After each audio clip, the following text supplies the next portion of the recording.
All right, hi everyone. I believe we're live. So, first of all, I just want to welcome everyone. I have a weird echo somewhere. Not sure. Let me check real fast. Right here. I have two monitors I'm working with right now, so that's fun. Me being not technologically advanced at all. Come on.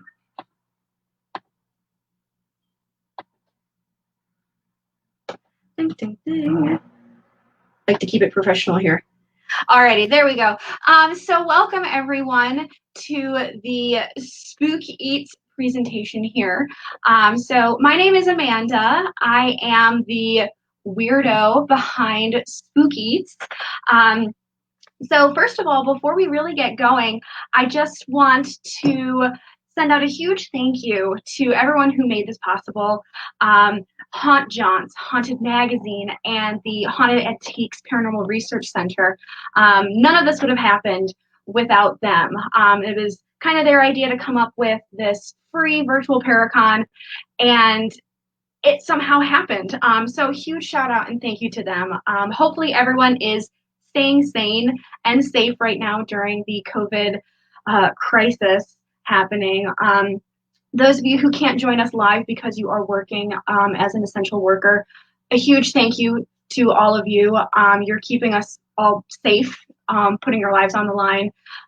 You know, the first responders and hospital and healthcare workers, and then even the more unsung heroes such as grocery store workers and the garbage men and the teachers, all of you, thank you so much. And for those of you who can join me live, which I see a bunch of you in the chat right now, thank you for staying home and being responsible and taking on the responsibilities that everyone has put on us to stay home and stay out of the way so the people who need to do their jobs can do their jobs.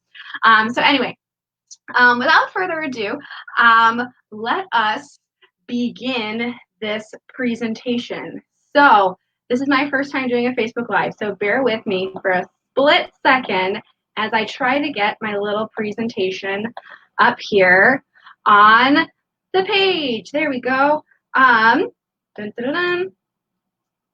So first of all, thank you to everyone who is coming out here for Spook-Eats' live presentation. This is my very first presentation at a Paracon, so I'm a little nervous, but I'm also very, very excited. So just a little bit of history first about what the heck is Spook-Eats. So kind of in a nutshell, really quick nutshell, Spook-Eats is a paranormal travel blog where we travel the country visiting haunted restaurants, bars, and hotels in search of spirits of all kinds. Yes. So sometimes that's the liquid refreshment style spirits, and then also the apparitions, ghosts, and entities spirits that you find in these amazing haunted locations. So you can find our website. It's at the bottom here, spookeats.com. We've got lots of fun stuff on there for you guys. Not just haunted restaurants, bars, and hotels, but also all different paranormal stuff to keep you entertained while you're stuck at home.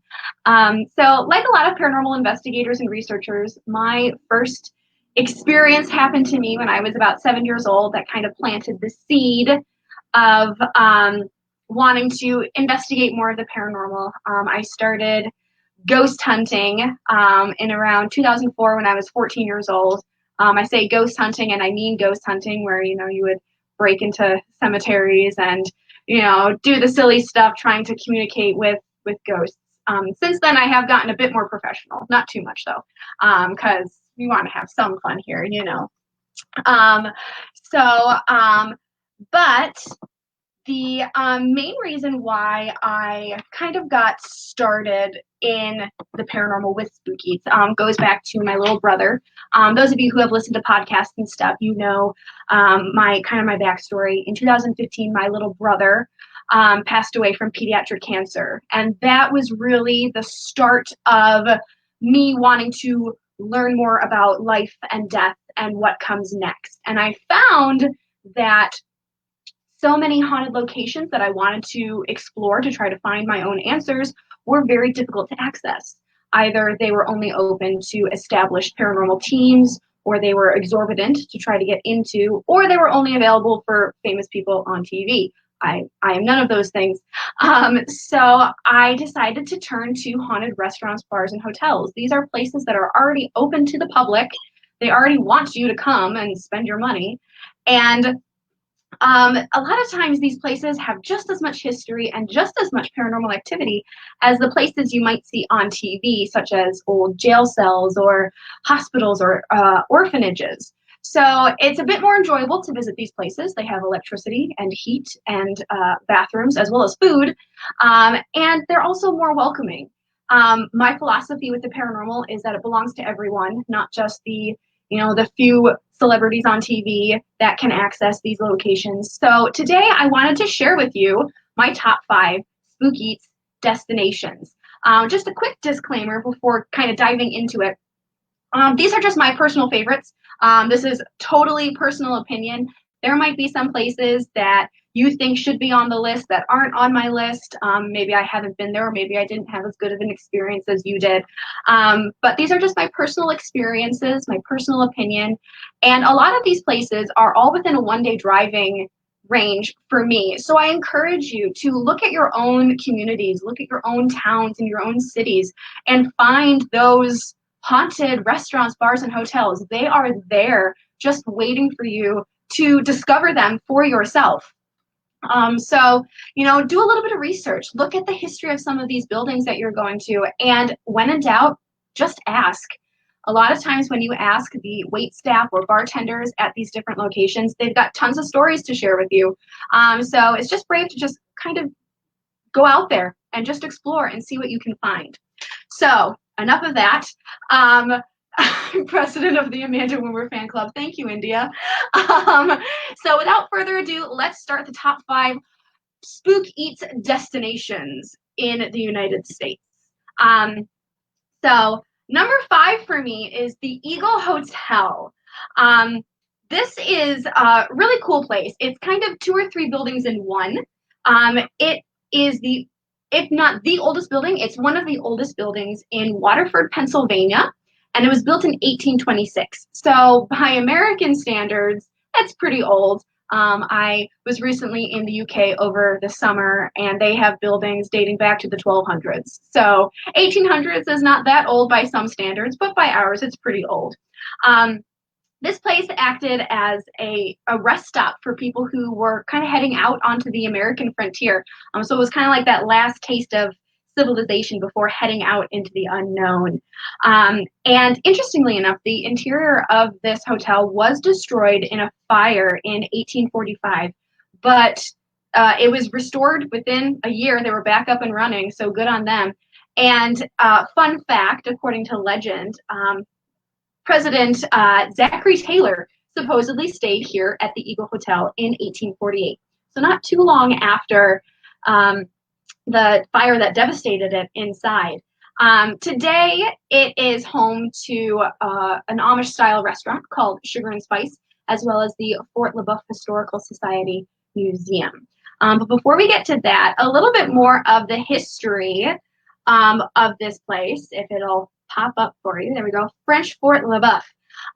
If I'm pronouncing that right. I took French in high school. I was never good at it. So not only the Eagle Hotel, but almost all of Waterford, Pennsylvania itself is built on the remains of this old French fort. It was built in 1753. So we're going a little bit further back, more so French and Indian War era, leading up into the American Revolution. And it wasn't a huge fort. It's not one of those famous ones that you always constantly hear about. But there is an interesting fact that a very young 21-year-old George Washington did visit the French Fort LeBoeuf in December of 1753. So he was on a little mission to Fort LeBoeuf long before he became, the general of the American Revolution and then the President of the United States. So there is a statue there seen in the photo on the screen that kind of commemorates the connection between the Eagle Hotel and George Washington, which is, I think it's pretty cool. So despite the fact that George Washington visited this place, again, hindsight is 2020. That must have been interesting. In hindsight, at the time, they're probably like, "Who the heck is this kid?" Um, but by the time 1797 rolled around, there was no sign left of the French fort. There was no writings on it. Kind of disappeared. They said, "Oh yeah, there's remains of it, but not much of it." Supposedly, it was burnt down. Whether it was intentional or accidental is kind of debated. But supposedly, bodies were buried there, and they are still there. Today, historians have told me that the bodies of these French soldiers are still buried underneath the ground in Waterford, PA. When they were redoing roads in the town, they kind of dug some of them up. And there's actually paranormal activity all throughout the town of Waterford. A lot of people report seeing shadows outside of their homes as well as inside their homes. So the Eagle Hotel itself is not just haunted by itself, it's also the whole town of Waterford, PA. And I see Haunted Magazine said, "We've read about this place. We're sure of it." You have indeed. I mentioned this. I talked about Waterford, PA and the amazing Eagle Hotel in a previous issue of Haunted Magazine. So be sure to check that out online and get a copy to learn more about the Eagle Hotel than just this quick little snippet. So moving on to the Eagle Hotel today. Obviously, there's no signs of the French fort anymore. Today, it is, number one, a restaurant, as well as, like I mentioned, the Fort LeBoeuf Historical Society Museum. So over the last 190 years, the Eagle Hotel has been everything fun. It's been a tavern, a dance hall, a resort, and today, like I said, it's a restaurant and a museum. There are lots of paranormal activity in this place. Kind of ranges from the kind of, okay, not that interesting, mundane, to the really, really impressive claims that we have here. So there are strange noises that are reported, as well as disembodied voices calling out people's names, especially the wait staff. A lot of waitresses report hearing their names called when they're either alone in the building or no one else is around. So those are kind of like the lesser interesting claims. There are also reports of full body apparitions, which is always much more interesting. So there is a report of a woman being spotted by the checkout counter. There's actually a photograph of her. I was not able to snag it in time for this presentation, but there is a photograph of the woman at the checkout counter. So if you're ever paying for your ridiculously delicious meal at Sugar and Spice, kind of look around you at the checkout counter. You'll see, you might see the lady. The other one is a gentleman that is said to be dressed in 1800s garb, which would be about right for the time period. And he likes to watch people in the kitchen. Again, the wait staff and the kitchen staff have reported seeing him, and he seems to be more of an intelligent haunt, like really curious and interested in what people are doing.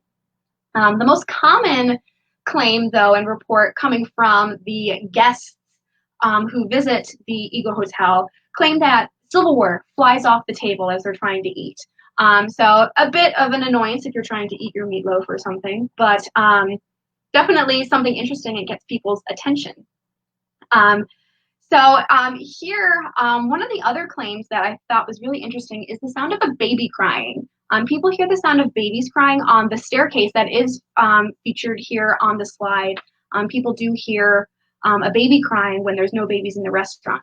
So some people think it might be going back to the land or the fort, as well as sometimes they think it might just be the building itself or even the artifacts inside of the museum. So no one really knows why it's haunted.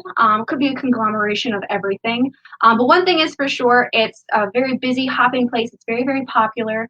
I'm personally a huge fan of their meatloaf. I saw Mr. Spook-Eats was in the chat and he mentioned the meatloaf, and that is also featured on the photo on the other side of the slide.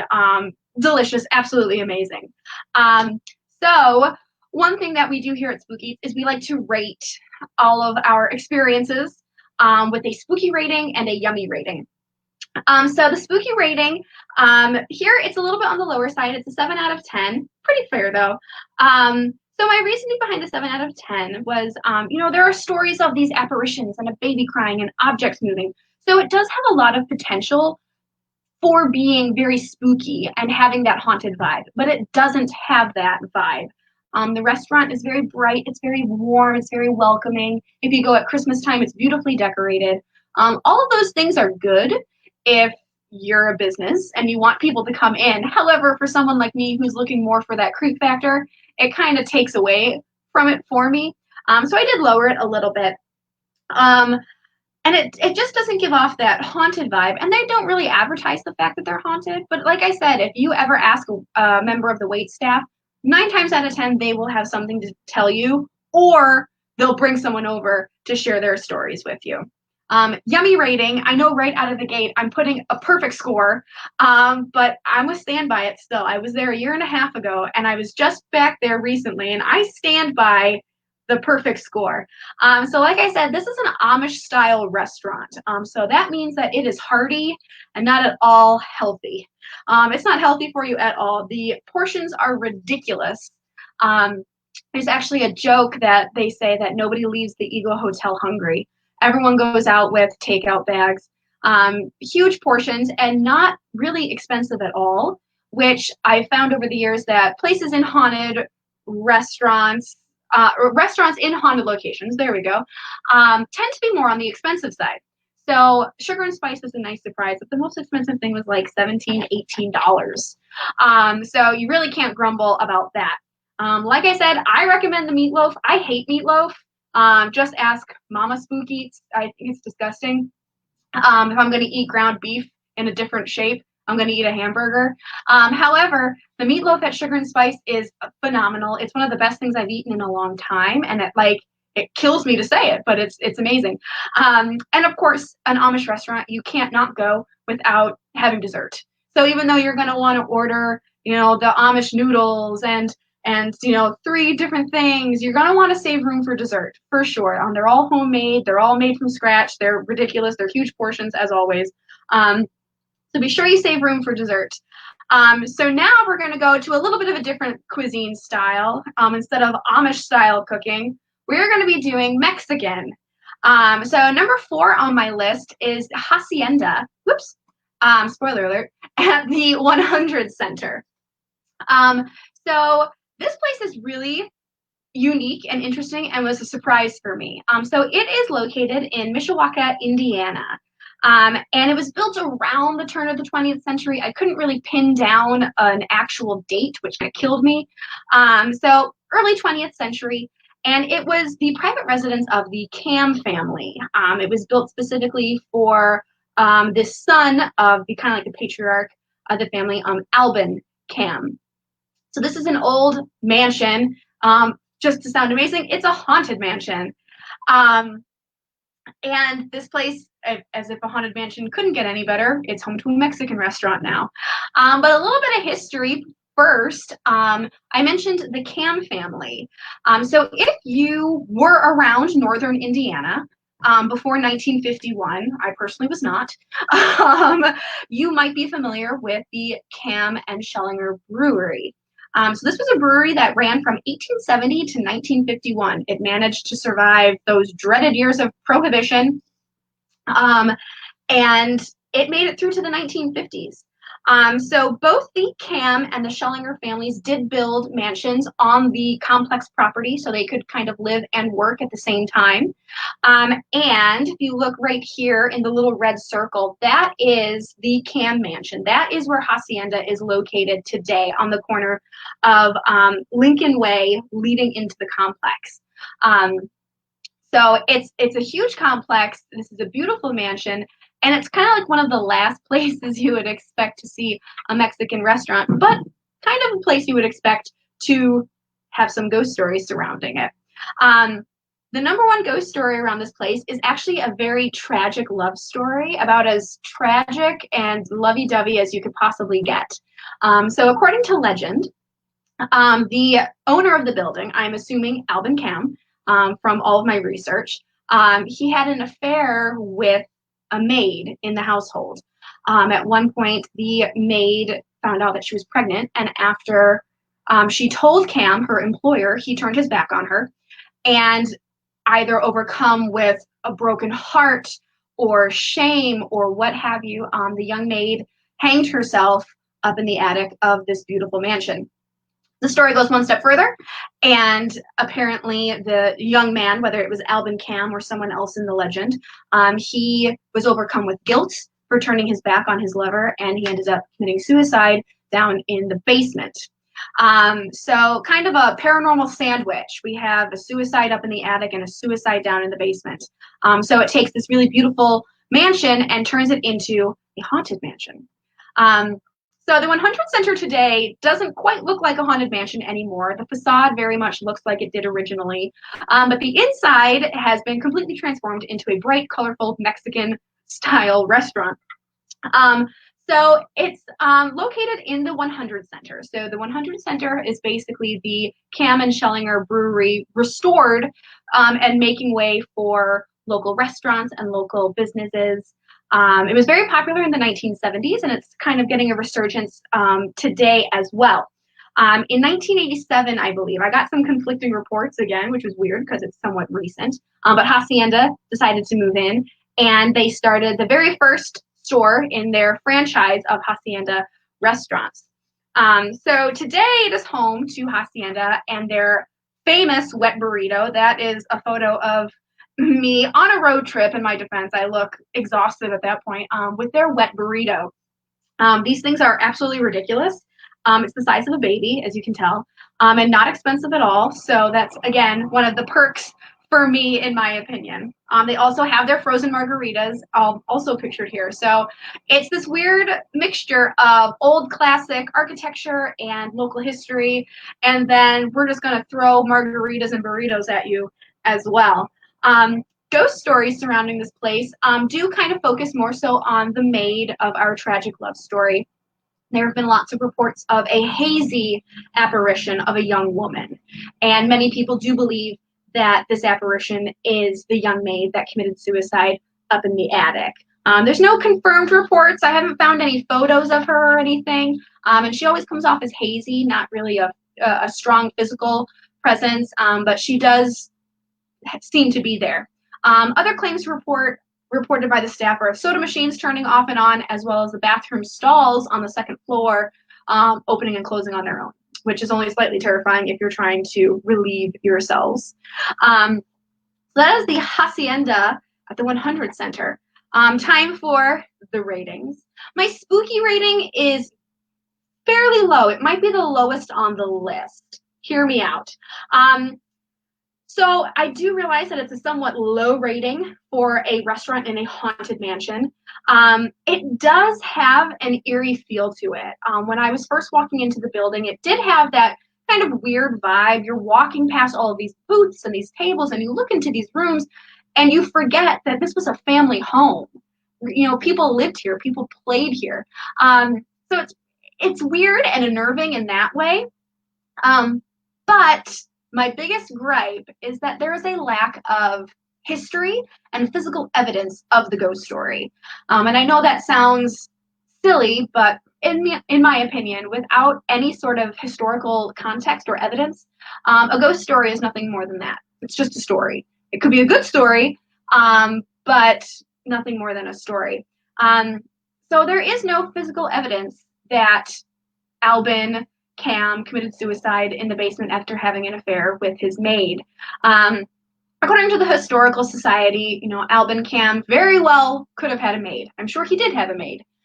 He may have had an affair with her, but there's no evidence that the maid hanged herself, and there's no evidence that he committed suicide down in the basement. I actually had a very hard time finding any evidence of his death or burial. So that's a little weird, but for me, the lack of any sort of evidence really kind of takes down the spooky factor for me. But it's still a beautiful building that is a little eerie and unnerving. My yummy rating, you're going to see this number a lot, 8 out of 10. It's my go-to, especially when I don't have anything really to complain about, and I had a delicious meal. I'll admit I was nervous about going to a haunted restaurant inside of an old mansion. Again, I always expect places to be exorbitant, and this wasn't the case. Their famous wet burritos are $10 for that huge monstrosity. And their margaritas were $3.75. I mean, I don't know if you could get any better. I feel like that's dangerous because I would just sit there all day eating my weight in wet burritos and drinking margaritas. Um, so, and also they have a very interesting variety in their food. It's not just classic tacos, enchiladas, burritos, though those are all wonderful.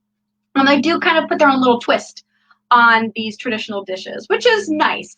It's kind of like a breath of fresh air when it comes to Mexican restaurants. So that is the Hacienda at 100 Center.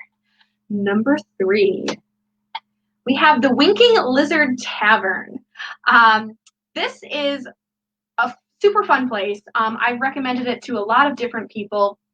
I've sent a lot of Spook-Eats readers here over the years, and they've all enjoyed it, so I figured it deserved a spot on my list.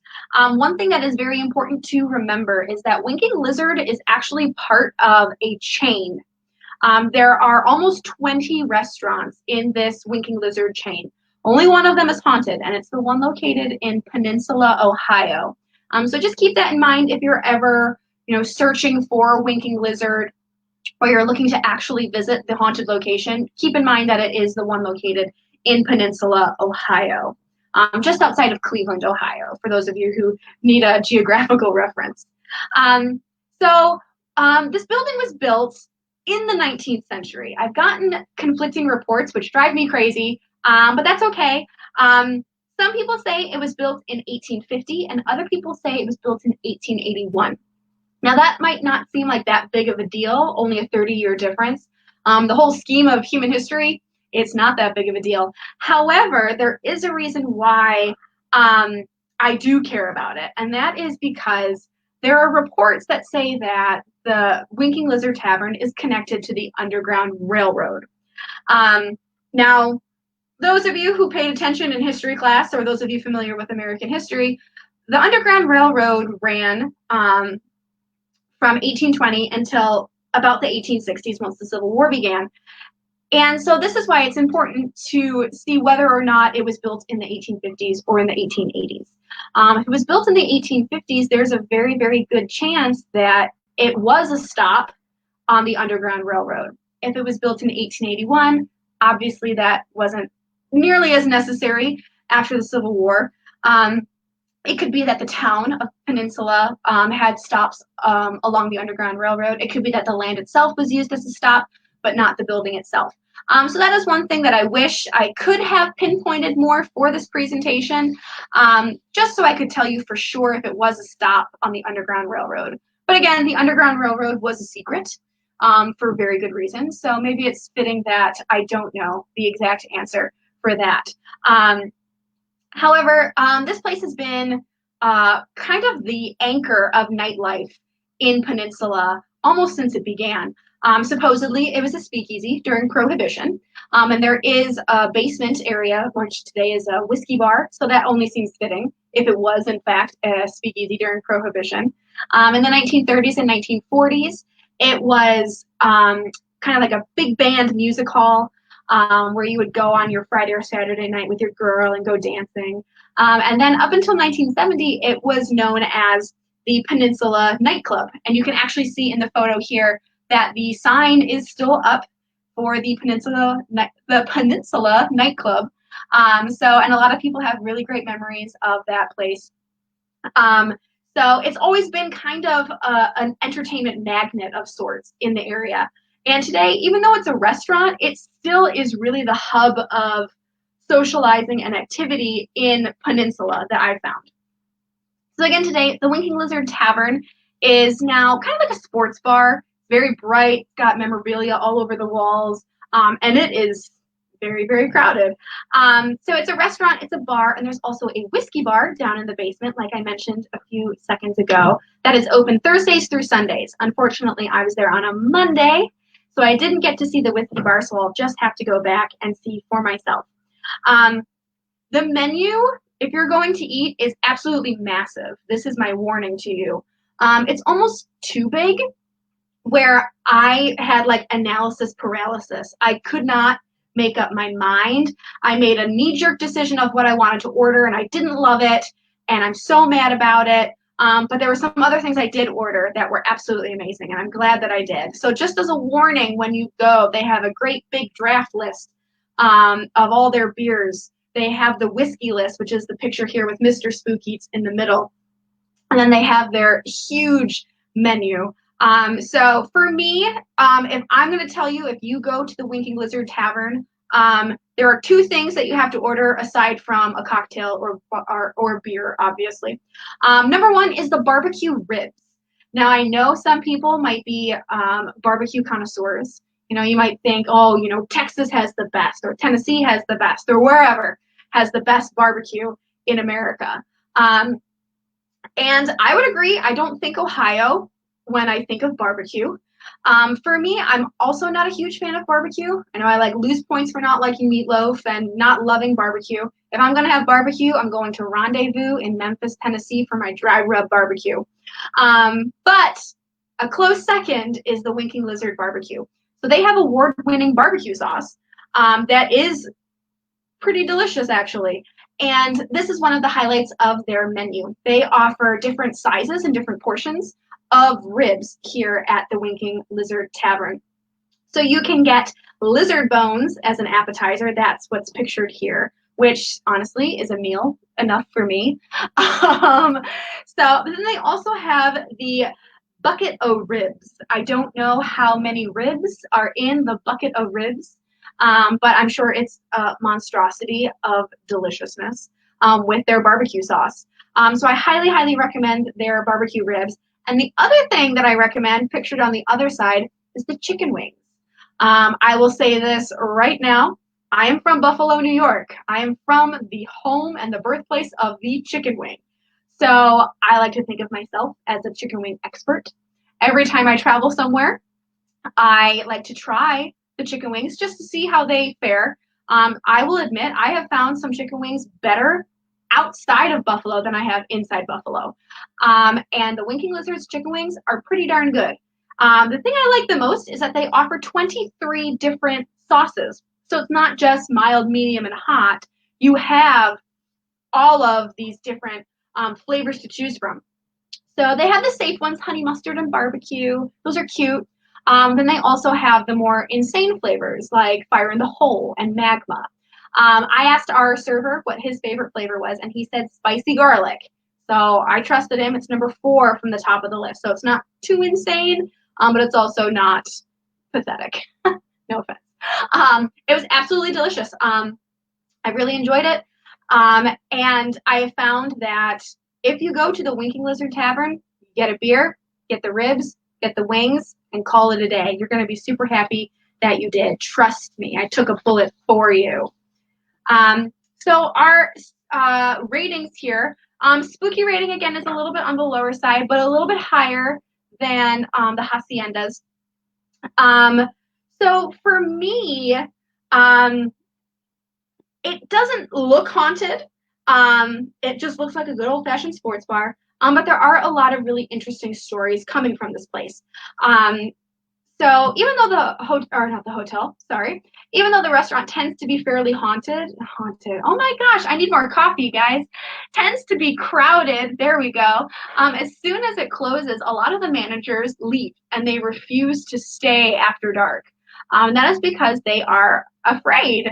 I've been told that down in the basement and the whiskey bar area, motion sensors will go off.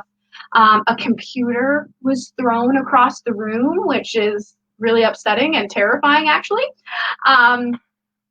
But the number one claim that they have here at the Winking Lizard Tavern is the ghost of a flapper.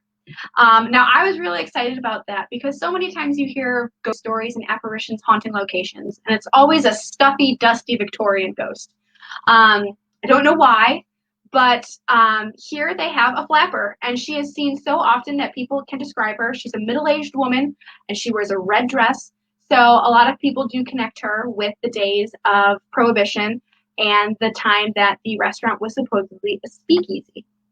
So they have some pretty interesting stories surrounding the haunting, and a flapper. I just thought that was the coolest thing. So again, like so many other places, they're not going out of their way to talk about their haunting or advertise that they're haunted. But as soon as you ask, you will get answers. When I started asking questions while I was there, I actually had a gaggle of waiters and waitresses around our table answering questions because everyone had some sort of experience or knew of someone else who had had an experience. So 6.5 out of 10. For the yummy rating, an 8 out of 10. I told you, you're going to see a lot of 8s out of 10s. I don't know why. My biggest thing, my biggest gripe that I have is that the menu is too big. There's too much to choose from. I admit I panicked. I didn't love what I ordered as an entree. I ordered a chicken sandwich. I don't know why.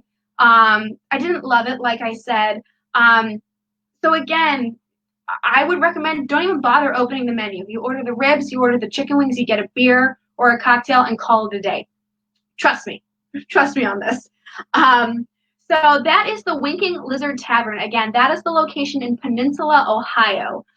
Nowhere else in Ohio has the haunted Winking Lizard aside from Peninsula.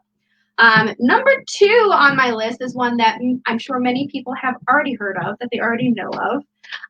It is the Farnsworth House. Yes. Now, this might be a stereotypical sort of answer to what is your favorite haunted restaurant you've been to, but I had to include it. So this is probably the most famous place on my list of places that I've been. And I know a lot of other people have been there and they've had amazing experiences there and they love it just as much as I do. So I had to include it on the list of the top 5 Spook-Eats destinations. So for those of you who are unfamiliar with the Farnsworth House, this is located in Gettysburg, Pennsylvania.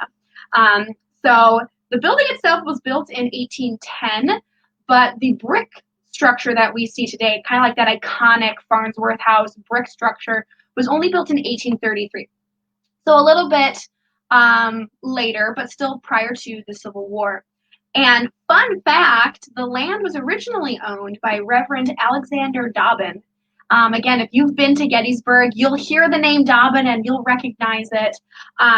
He was the owner of the equally famous, equally delicious, and equally haunted Dobbin House restaurant just down the road from the Farnsworth House, where the Dobbin House focuses more so on 18th century decor and cuisine. The Farnsworth House here focuses more on 19th century, so more Civil War era. So I thought that was fun that Alexander Dobbin is connected to the Farnsworth House and the Dobbin House. He's got a monopoly on this place.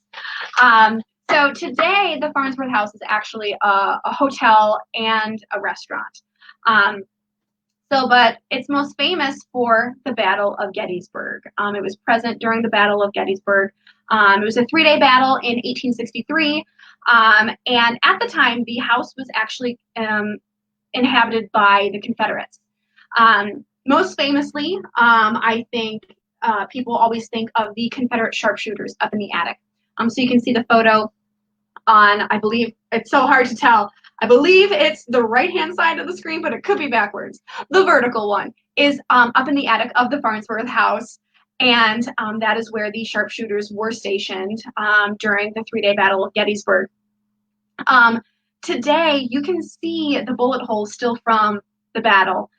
In the other photo where you see all the little red arrows, those are all bullet holes that are still there to this day. You can count them if you want. I didn't. I had to look it up. There are over 130 bullet holes in the side of the Farnsworth House. Absolutely amazing to see that piece of history completely encapsulated in this brick facade. So the sharpshooters were up in the Farnsworth House attic, and most famously, they have been credited, for lack of a better term, maybe blamed is a better word, for the death of Jenny Wade. I'm a Civil War nerd. I'm obsessed with the Battle of Gettysburg, so Jenny Wade, I'm very familiar with her story. Those of you who are unfamiliar with the story of Jenny Wade, she was the only civilian casualty of the Battle of Gettysburg, which is incredible to think about if you think of where the fighting took place all around this little town of Gettysburg, the sheer number of American lives lost in just 3 days, and the fact that only one civilian lost their life in that battle is amazing to think about, but it is still equally tragic. So the house where Jenny Wade was tragically struck by a stray bullet from one of the sharpshooters is just down the road from the Farnsworth House. You can visit it today. You can actually see the bullet hole in the wall that where the bullet struck her. And absolutely amazing. It's absolutely heartbreaking. And every place in Gettysburg seems to have some sort of connection with each other. So we have the sharpshooters up in the attic. And following the 3-day Battle of Gettysburg, we have the Farnsworth House transforms into a field hospital, an impromptu field hospital for those who were injured during the battle. So this place has direct connections to the Battle of Gettysburg, one of, if not the most bloodiest battle on U.S. soil during the American Civil War. It's an absolutely amazing place to see. So the Farnsworth House today, it looks a heck of a lot the same as I imagined it would during the time of the Civil War in 1863. So this is actually considered one of the most haunted hotels in the United States as a whole. Around Halloween time, you'll hear stories of, all the top 10 most haunted hotels in America, and the Farnsworth House always manages to pop up, which I think is just wonderful.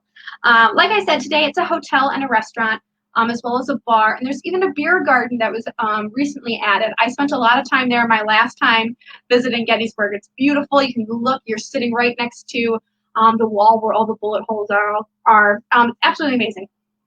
The fun thing about the Farnsworth House is that there are multiple different ways that you can experience it, depending on how brave you want to be. So you can enjoy a pint in the beer garden surrounding the campfire. Totally fine. You're not really going into the house, but you're still experiencing it. You can spend an hour or two eating dinner in the dining hall, or the dining room, I should say.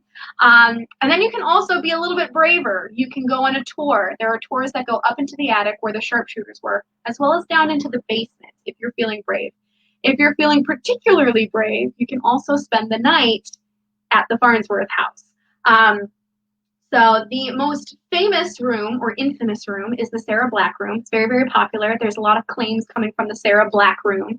So if you do manage to spend the night there, try to request the Sarah Black room. It's said to be wild with activity.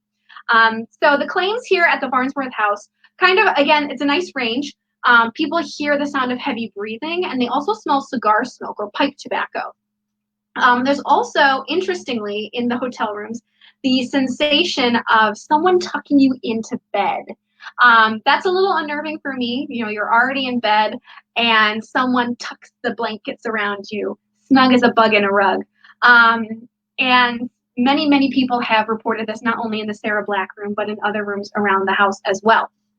The most exciting claim of the Farnsworth House, though, is that they have no less than 16 spirits haunting the premises. The most famous one is the spirit of an 8-year-old boy named Jeremy. The hotel is very, very protective of him. For the longest time, they would not allow paranormal investigators into the hotel. I don't even know if they still allow paranormal investigators into the hotel, but they were very protective of little Jeremy, who passed away outside the house. Other people who haunt the premises are said to be a midwife, as well as Civil War soldiers, which is very fitting, seeing that they were stationed up in the attic. So we have photos here of the Sarah Black room on the bottom, as well as Goober Soup, which I will talk about in a second, with my ratings. So the spooky rating, we have another perfect score here, 10 out of 10. At first, I wondered if I gave it a perfect score because the first time I visited, I was 14 years old, and I was petrified. I was absolutely petrified to be there. And I questioned whether it was really as eerie and spooky as 14-year-old Amanda remembered. And I've been back many times, and I say yes. It is still very eerie and very spooky. There is a heaviness to Gettysburg as a whole. I feel like as soon as you get into the city limits, there's just a somberness and a heaviness because of what transpired there in 1863. You are standing on hallowed ground. And I think the fact that it has direct connections to the Battle of Gettysburg makes the Farnsworth House just as heavy when you walk in. They also respect the building. This is something that I have found is difficult to find sometimes looking at haunted restaurants, bars, and hotels. A lot of times you go into a historic building and they gutted it, and it's modern, and it's bright, and it's completely remodeled, and that just breaks my heart. Walking into the Farnsworth House is like stepping back in time. They have done an incredible job at preserving the history of the place. It looks like it's decorated in 19th century decor. It's dim, it's dark. The staff of the restaurant are dressed in period clothes. And the restaurant serves 19th century food. So it just does a great job at not only preserving the history, but celebrating the history as well, which is sometimes hard to find, unfortunately. They're also very open to talking about their haunting. They're protective of their spirits, which again, some places like to put their spirits and apparitions kind of on parade. It's like a zoo almost, and that's not the case here at the Farnsworth House. So I just really respect how they're handling the haunting here at the Farnsworth House. And again, they offer different opportunities for different people who want to experience it, whether you want to have a more mundane, mild experience in the beer garden or the restaurant, or you want a more intense experience staying overnight or going on a tour. Again, the yummy rating, another 8 out of 10. I wish I was more creative with these ratings for the food, but an 8 out of 10. Like I said, they have this beautiful commitment to their history, and their ode to their history doesn't stop at the decor or the costumes or anything. It goes right into the food as well. They serve authentic 19th century food, as well as kind of nods to the local Gettysburg history and culture. So some of the food that they offer here are pickled watermelon rinds. I'm not a fan of them. I think they're disgusting. I guess I'm just like a good old Yankee girl. I don't like pickled watermelon rinds. I try it every time I go. It's more of a Southern thing. Not a fan. However, they do also offer Jenny Wade bread. This is just homemade bread, but it does offer a nod to Jenny Wade, again, who actually passed away while baking bread, supposedly. They offer Adam County apple butter. So you have local produce as part of your meal. Southern spoon bread, which is actually my favorite. Again, I'm a Yankee girl, but I can enjoy Southern spoon bread. And then the goober soup, which I mentioned in the last slide. This is my favorite thing at the Farnsworth House. I had it when I was 14 years old, and every single time I have gone back to the Farnsworth House, I look for it on the menu, and it's always there. They better never take it off. It is a peanut soup, not peanut butter. It's peanut soup. And it's really, really, it's delicious. Excuse me for 1 second. And I just really enjoy the food that they offer. Again, it's very authentic 19th century food. The only downside, which is probably why I took points away because I'm obsessed with the food here, is that the menu is very limited. There's only a few things actually available on the menu. The portions are somewhat small, and it is on the pricier side. So personally, I would not bring little ones there, kids there. I don't think they would necessarily appreciate it. However, if you're looking for kind of an all-inclusive and an immersive historic experience, you've got to go to the Farnsworth House. I keep seeing comments in the thread here that people, they love the goober soup. It's totally worth it. It's worth it to stay there. So if you're a fan of, American history, Civil War history, or just some really, really good food that is authentic to the area of Gettysburg as well as the 19th century cuisine, definitely check out the Farnsworth House. You're going to have a weird, spooky time for sure, and also leave with a full belly. Now, on to our number 1 Spook-Eats destination. Drum roll, please. I can't roll my tongue. We have, if it pops up, there we go. Number 1 is the Old Canal Inn. Now, I saw Mark, the current owner, in the chat somewhere in here. So he's actually in here right now watching this. The Old Canal Inn. Again, if you've heard me on any podcasts or radio shows, you know that I am obsessed with this place. I cannot stop singing the praises of this place, and I can't wait to share it with you guys. So the Old Canal Inn is located in Nutley, New Jersey. It's about 40 minutes south of New York City. And it was built in 1908. It's kind of hard to think of that. Like, you look at it and it doesn't really look old. It doesn't really look spooky or haunted. It looks like your typical kind of neighborhood bar. But it's so much more than that. They have this really weird history that they have just fully embraced. And I love it. So many places you visit that are haunted, they not only try to hide the fact that they're haunted, but they don't even want to talk about it at all. These guys they not only embrace it, but they celebrate it. And that's something that I really appreciate. So according to legend, we'll go into the legends first. I have to mix up my notes there for a second. I had to get my dates right. So it was originally known as JoJo's Tavern, but in 1948 it was renamed to the Old Canal Inn in honor of the Morris Canal that used to run through Nutley, New Jersey. But today it is most famous, or infamous, I should say, to be home of the Death Seat and the aptly named Death Seat Burger. So the Death Seat is exactly as it sounds. It is a seat that kills people. So according to legend, there is a bar stool in the Old Canal Inn that kills whoever likes to sit in it.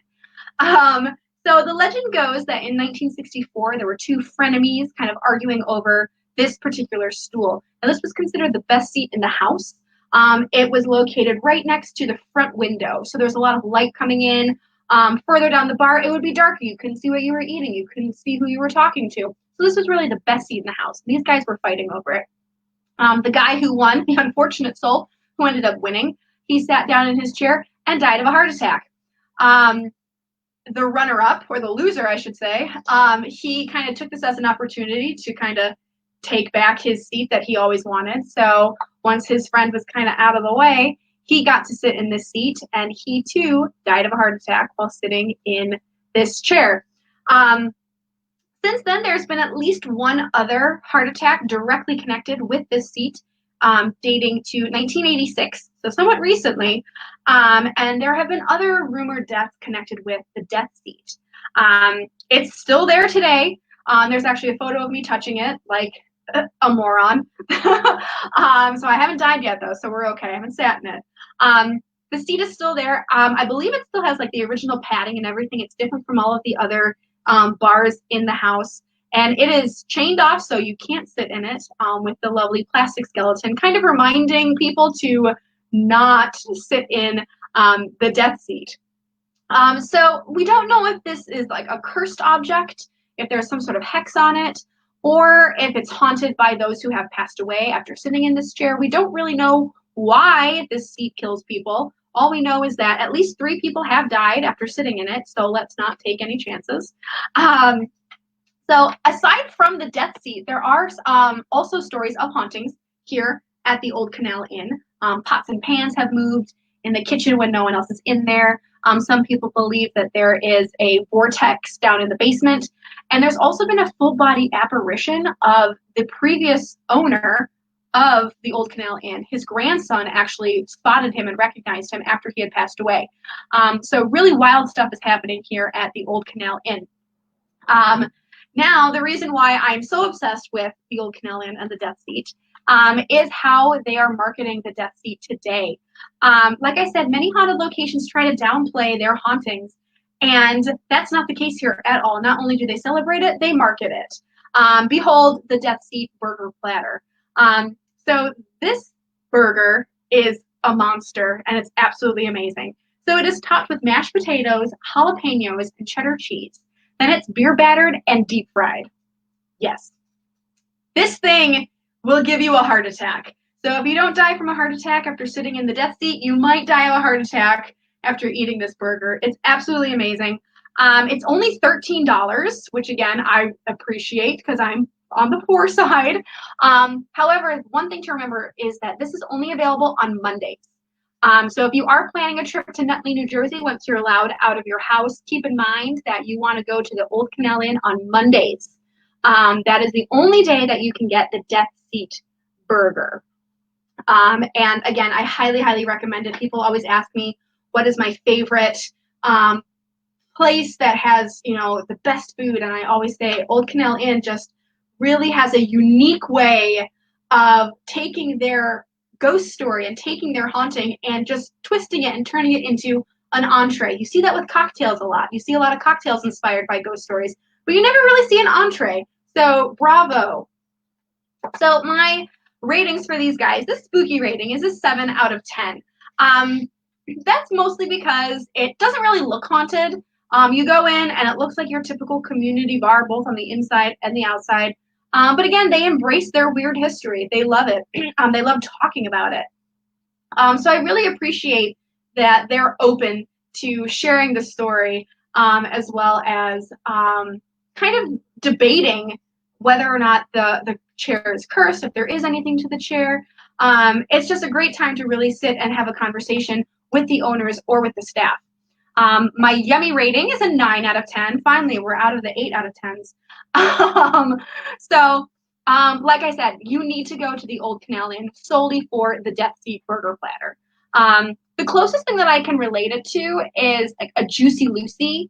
If you are in Minnesota or Wisconsin, the Midwest area, it's similar to a Juicy Lucy, but again, it's its own weird thing that it's hard to describe it unless you've had it. So everyone has to go have it, and then we'll come back and discuss.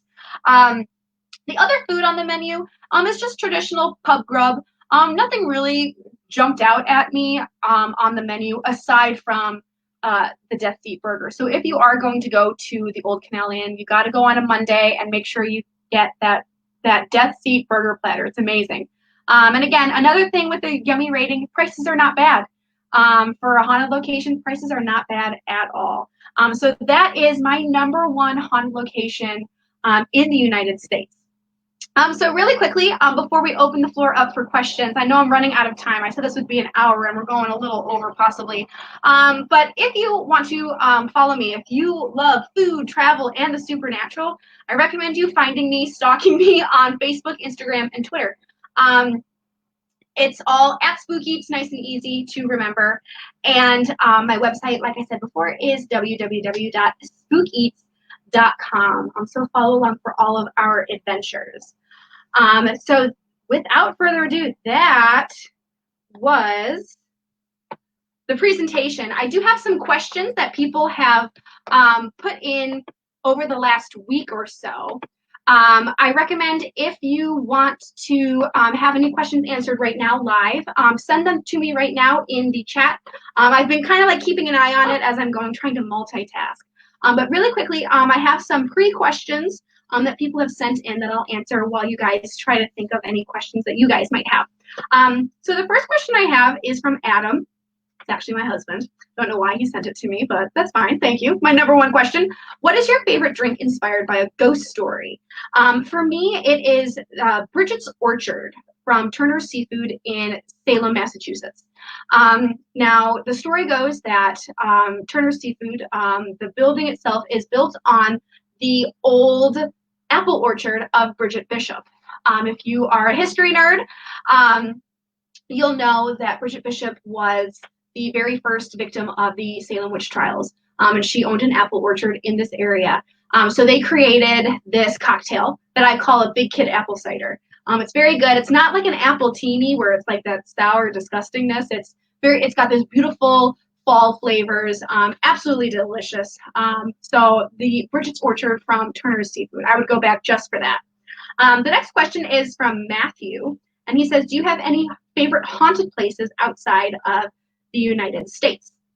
So I traveled to England, Scotland, and Wales very recently, over the summer last year, and tons of places over there are haunted.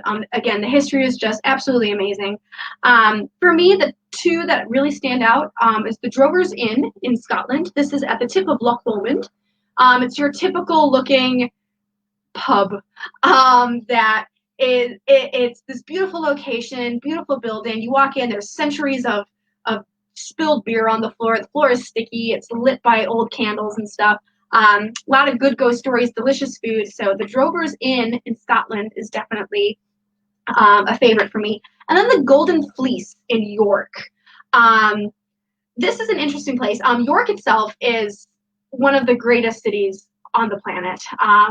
I had a fangirl moment with Penny Griffith Morgan the other day about York. And the Golden Fleece is stationed at the foot of the Shambles. The Shambles, you have to Google search the Shambles in York. It is the inspiration for Diagon Alley in Harry Potter, and it looks just like it. It's just wacky. And basically, at the time, historically, the Shambles was kind of like the butcher block. So the blood of the animals would kind of drip down the Shambles and end at Golden Fleece's doorstep. They have, I believe, 5 or 6 ghosts haunting there, as well as the head of an executed prisoner just sitting there on the bar. It was great. It was the coolest thing. So that was a very interesting place. The next question is from Carol. She says, I am close to Greensboro, North Carolina. Where are some haunted restaurants close by? So personally, I've never been to North Carolina. Once I'm allowed out of my house and I'm allowed to travel again, I'd love to get down there. So I wasn't able to find anything specifically in Greensboro. However, Asheville is not too far away, and there are tons of haunted places in Asheville. Like, surprisingly, a lot of places are haunted in Asheville, North Carolina. Unfortunately, a lot of those places were once haunted restaurants that they've since closed, and I don't know why. But the one that kept popping out to me was Barley's Tap Room and Pizzeria. That is in Asheville, North Carolina, again, not too far from Greensboro. And according to local legend, it's the location of a massacre in 1906. A gunman killed 3 civilians, at least 1 police officer, and a dog. They say the whole street that this restaurant is located on is haunted, but the restaurant, Barley's, is kind of the epicenter of all of the paranormal activity. So you got to check out, Barley's Tap Room and Pizzeria in Asheville, North Carolina. The last question I have came from 3 of you. This is from Pamela, Amanda, and Cheryl. Amanda, great name. And they all asked, what is your favorite haunted location? For me, it's not, ironically, a restaurant, bar, or hotel. It is a toss-up between Iron Island Museum and the Ghostlight Theater in North Tonawanda. So Iron Island Museum was just recently featured on Portals to Hell just a few days ago on Travel Channel. For me, Iron Island is very special. Linda and Marge have just done an amazing job with the place. They run it, and they're so sincere, and they care about the building, and they care about the spirits there, and I think that makes a huge difference. It makes a huge difference when it comes to not only your experience there at the museum, but also your experiences investigating the paranormal. So my hat off to Iron Island Museum. Flip side is the Ghostlight Theater. If you tuned into Paranormal Warehouse's live stream last night, they did a live ghost hunt of the Ghostlight Theater. It was very exciting, very cool. I was on there very briefly for the Q&A. I've been a member of the Ghostlight Theater for about 15 years now, and the amount of evidence that I've captured and experiences that I've had is just, it's mind-boggling. I've been touched multiple times. I've seen things, I've heard things, I've seen full apparitions, I've captured amazing EVPs as well as incredible photos there. So for me, it's a toss-up, depends on the day of the week, either Iron Island Museum or the Ghostlight Theater in North Tonawanda. Both are here in Western New York. So I went a little bit over our time, a few minutes over. So I just want to thank everyone who decided to pop in on the presentation of the top 5 Spook-Eats destinations. Don't go anywhere. Stick around for the rest of the con, for the rest of the day. We appreciate you guys coming out and supporting our free virtual Paracon. There's tons of more presentations going out throughout the rest of the day, I think until 11 o'clock at night Eastern time. So lots and lots of stuff. Personally, I'll be checking out Troy Taylor's presentation of Lincoln Among the Spirits at 4 p.m. Eastern time. And then Mystic Mitten Paranormal's presentation on the importance of photo preservation at 7:30 Eastern time. So definitely head to, let me see if I can get it up here real fast. Make sure you search the Paranormal Day Quarantinacon. You'll find that on Facebook. I'm constantly sharing links to it and stuff on my Facebook page as well as Jaunts and Haunted Magazine. They're also really promoting it and sharing all of the different talks and presentations. There's tons of stuff still. There's viewings and screenings. There's interviews, tons of stuff. So be sure to check them out. There's a full schedule there. And I just want to thank you all so much for tuning in. It means so much. I hope you guys had fun. You learned a little bit about these haunted locations. Again, I encourage you to go out, go into your communities, find those haunted locations, find those haunted restaurants. They are there just waiting for you to discover them. But do it once quarantine is over. So again, thank you so much. I am Amanda. This is Spook-Eats. And as always, stay safe, stay home, and stay weird. Thank you so much, everyone. Have a great rest of your paranormal day.